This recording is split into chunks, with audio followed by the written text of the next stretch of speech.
I mentioned to you a moment ago to have Loral Winn in our studio today. Loral, well, last time we talked, I guess we were on the air, right? Yes, sir. Yeah, and you were at Ole Miss at the time, right? Or is that not when we last talked? And I'm still at Ole Miss, but I think the last time we talked was probably last summer before we were doing what we're doing now. Yeah, let's jump right at it and get into it. You've got an event going on this weekend. Let's talk about that. Mm-hmm. Yes, sir. So last year we had this idea to do a cross-country camp, obviously for our local athletes here, because cross-country has gotten so big in this area and not a lot of people know a ton about it. So I think that, we are trying to obviously give coaches and athletes more of an understanding of the sport. And I love it. I think it's a way to give back to the community that's given so much to me. So we're having our second camp this summer, and high school athletes are going to be on Friday, middle and elementary are going to be on Saturday, and I think it'll be a really, really fun time. Wow. What do you learn? Because, you just get out there and run, don't you? Isn't that what it's about? Yeah, I think a lot of people would say it's probably not a very complicated sport, and I would agree with that. You do run, but there's just different, training tactics and what I can help them with learning, maybe what to eat, maybe how much they need to be sleeping, what does resting look like for them to prepare for a race, and even the mentality that goes with that. But I also talk a lot about things that are not running, just kind of my faith and do well in school, and you need to study, and how you do anything is how you do everything. So I try to give them, a lot of these athletes probably will not go on to compete, in college, and they probably don't desire to. They want to do other things. But I think a lot of things that I've learned through running can apply to life in a lot of different areas. Can you tell me a little bit more about that? I think just, how hard you work and what your priorities are, those kinds of things, I think these kids need to understand, because a lot of them are just looking at, I'm in high school and I'll go do the next thing. And at some point, your decisions all add up. And I don't think a lot of people take understanding of that, especially when they're in middle school and in elementary, and you're kind of just figuring things out. But I think last year these kids had a really good time trying to hear from me and what I had learned in my position, because I think you do when you're younger, you definitely look to a high school age or a college age kid, and you almost listen to them more than you do your parents sometimes. And so I think me just telling them, what you do matters, and even the little things, how you do that will definitely show up in how you have a big thing. So handle all of it well.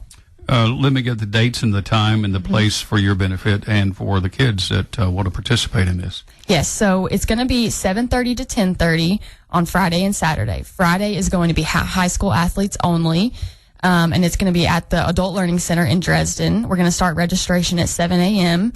It's $20 for any athlete who's coming, but if you come with a group of 10 or more, so it's typically a team, there's a $15 group rate for every athlete.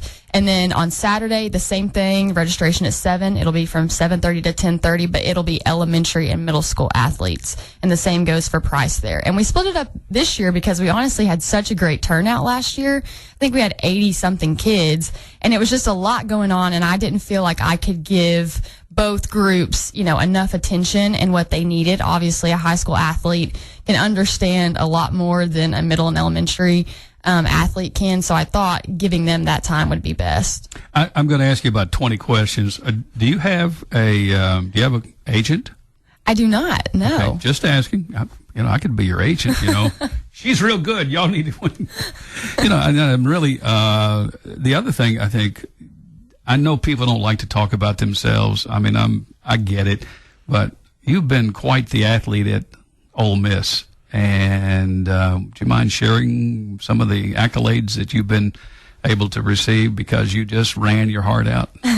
Yeah, I think a lot of people. So I am still at Ole Miss. I've got another year there. They've asked me back for a 6th year, which I never expected. But I've just been super blessed, and I always kind of feel like I'm standing on the shoulders of a lot of giants, because, this community obviously helped grow me into the person that I was before I got there. And then I've just learned so much about myself, and the Lord has definitely given me a lot of things that I never could have dreamed up on my own. But just, I've been able to be a part of, some school records, and I've gotten to hold a lot of those on my own, and win an SEC championship on a relay team a couple years ago was really cool, and always go into the national meet every year in cross country. So I've gotten to do some just things I never imagined. Yes, I dreamed of it, but you just don't ever know if it's going to happen. And it happened in a lot of ways that I didn't expect. And I've gotten a degree there. I'm going to have another degree, a master's. So it's just been a really, really special last 5 years. I don't know how to ask the question, so you're going to have to help me here. So what was your best meet? Is that the right words? Okay. Mm-hmm. Yep. And the one that stands out above all others? Oh, me. I don't know. I feel like I run so many. I always love when we travel to places. I've gotten to travel, to Boston, to Stanford, and get to go run at all these really cool places. But I always go back to the year that we won the indoor SEC championship on the DMR. It's a distance medley relay. That was just so cool to be a part of because it was the first time we had ever done it in school history on the women's side. Our men had done it before, but just being able to win in this conference in the SEC is incredibly difficult, but that also put us on a national stage. And I think just the pride I have running for, Ole Miss and that team, it was just really, really special. Now, this is the one with the baton, right? Mm-hmm. That was a baton race. Okay, I'm just getting to this here for just a second. Did you ever drop it? No, I've never dropped it. But actually, funnily enough, on that particular relay, I ran the 800 leg, the 800 meters, and I received the baton from a 400-meter runner, so she's running pretty fast. And we fumbled the baton so terribly. And my coach, I looked over at him when I started running, and he was panicking awfully. But we ended up recovering, so we won the meet. So is it just a juggle? It was a juggle. It's a transition? It was terrible. Uh-huh. Yeah. Do you practice that? Do you practice handing the baton? We practice it like the day before when we go to pre-meet practice. But no. It looked perfect the day before. It just looked terrible the day of. So is it okay to say the only person I've ever met that has never dropped a baton, and that's you? I'm gonna jump off for just a second. A lot of people may not know who your mom and dad and your siblings are. Mm-hmm. Yeah. So my dad is Albert Peanut Winn. We'll just call him Peanut. I always had trouble growing up in high school. When I graduated, I asked him what name I should put down to be called out because most people know him by Peanut, but he told me to do Albert. My mom is Shelley Winn, and both from Dresden. We still live in Dresden. My brother, Dresser Winn, great athlete here. But more than that, just a really great person. Obviously, he plays for the Rams now. So he spends a lot of time in LA. And then I have a younger sister. Her name is Tinley, who just recently graduated from UT Martin with an education degree, and she just got married in May. And so she and her husband, they live in Trenton, and she's starting a job there as a pre-K teacher in the fall. You got a boyfriend? No, sir. No. What's keeping you busy since you're not in school right now? Mm-hmm. Well, a lot of different things. I think in the summer we try to prepare for, obviously I'm training constantly, so I run in the morning, I run in the afternoon, get on the bike some. So that takes up a lot of time. Do you run every day? I do. I run every day. Every day? How far do you run? Mm-hmm. Well, on my peak, I had a foot injury the past 3 months, so I'm coming back from that. But typically How'd you hurt your foot? I don't know. Plantar fasciitis. Have you ever heard of it? I got it. Yeah, I had it. I had to have surgery on both of my feet.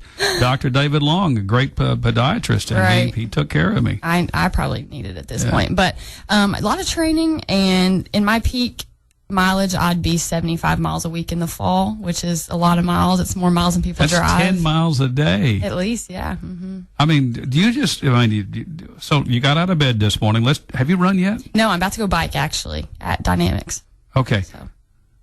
So when you run, mm-hmm. I mean real running, not biking. Mm-hmm. So do you ever get a little bit nervous about where you're running? Or for that fact, there's a pothole up there. I mean, do you just run in the street or on the sidewalk or in the grass or or a field or where? It really just depends on where I am. But, I mean, obviously, when I run at home, I've run those streets so many times. Like, I started running in 5th grade, so my parents would just send me out. Like, I would just go run, and I've run those same routes for literally since I was in 5th grade, so I could feel like I could run them with my eyes closed. But no, I just run on the roads. I connect to the grass. Sometimes our cross-country course there. I run in Martin a lot. Sometimes come up here to the track if I have a workout to do. But obviously, if I'm in Oxford, we have some trails and that kind of stuff. But, yeah, you just kind of make the route whatever you want it, really. We're talking to Loral Winn. She is holding a very, very important, and I would call it, what do you call it? Do you call it a training event, or what do you? I've just been calling it cross-country camp, but yeah, I mean, I think. Cross-country camp, okay. Yeah, and I didn't get a chance to push this button, but there are two people in your life I know that helped you kind of get started, the Maxies. Yeah, they, gosh. Todd and Wendy Maxey. Todd and Wendy Maxey, yeah. I started running in 5th grade, and I was a gymnast before that. I kind of played all the sports, and they noticed me at a hit, pitch, and run. We used to do those in Dresden. I don't know if they do them anymore, but he kind of asked me to, run cross country for him. I guess I ran the bases a little quick, and I started in 5th grade, and I've been going ever since. But literally, I used to run a local 5K, which we have them all the time around here. I used to run them every single weekend, and oftentimes I would stay on their couch or do whatever, and they would always be my ride. But they have supported me through so much, taking me to meets when I was in high school in other parts of the country, and they still come and support me at Ole Miss. So very, very special people to me. How did you get your relationship with the Lord so tight? When did that happen? Well, I mean, I was raised in a house, obviously, that went to church every Sunday, and God was an important part of our lives. And I think people, especially in the South, take that for granted. They think it's just a normal thing, but a lot of people don't have that. And I think really when I was about in the 8th grade, I think I started taking it seriously myself. I started wanting to dive into the scripture and dive into the word, and then really understand, sort of my imperfections and know him deeper. But since I've been in college, I mean, you go off on your own. I knew no one there at all, and I was away, and I held close to all my convictions, I'd say. But, I really learned a lot about myself and just my brokenness and my need for him. And so my genuine love for him has just led to the desire to know him deeper, because it helps me to be better and just to obey and just to, shine a light. There's a lot of people, I have teammates from all across the world, so they don't grow up the same way that I do. And I think they notice that there is something slightly different about me. I don't do it well every day, I can promise you that. But I do think it's impacted people around me. And so just showing, Christ's love, it's done a lot for me. I'll give you the last word, because I don't want to keep you from... Are you going to run in this rain? I will this afternoon. Hopefully it's not raining. Have you? Have I run in the rain? Yeah. Oh, yes, all the time. Cross-country races. Mm-hmm. Snow? Mm-hmm. Yeah, we do it all. What keeps you from running? I didn't get that. But what says I can't go out today because? Well, when my coach tells me I'm not allowed to, or my trainers, but that rarely ever happens. So the past few months, I was having some days where I couldn't run, but I always find a way to be active. Like I can get on the bike, I can get on the elliptical. Mm-hmm. Yeah. One more time coming up this weekend. Mm-hmm. Yes, sir. So we will have cross country camp. It's this weekend. I'm super excited to be able to host it, and we hope we can have all the local athletes. But it'll be Friday, Saturday, 7:30 to 10:30. High school athletes on Friday, middle and elementary on Saturday, and we'll start registration at 7 a.m. $20. Yes, $20 per athlete. If you come with a group of 10 or more, so if you come with your team, you'll have $15 per athlete. So that's a group rate. Well, you've certainly done it, and you can teach it, and you can talk it. And something tells me, oh, by the way, where'd that scar come from? You didn't fall down running, did you? No, that was when I was a gymnast. I had an injury, jumped from the low bar, and dislocated my elbow. So had a bunch of surgeries on it. You were a gymnast for a while? I was here in Martin. Yeah, I did competitive gymnastics for probably 7+ years. I watched you play basketball, and I've always thought to myself, now that's a good kid right there, And now I want to say you're a great lady. Thank you I so just much. Appreciate everything you've been able to share with us, particularly your faith here on the radio. A lot of people afraid to do those kinds of things, and it's obvious to me you don't care. You're going to talk about Jesus whenever it comes to you. So yes, sir. Okay, well, thanks so much, and appreciate your good smile. I love you folks, and may God continue to bless you in your ministry, because it looks like to me that's what it is. Thank you so much. I appreciate it.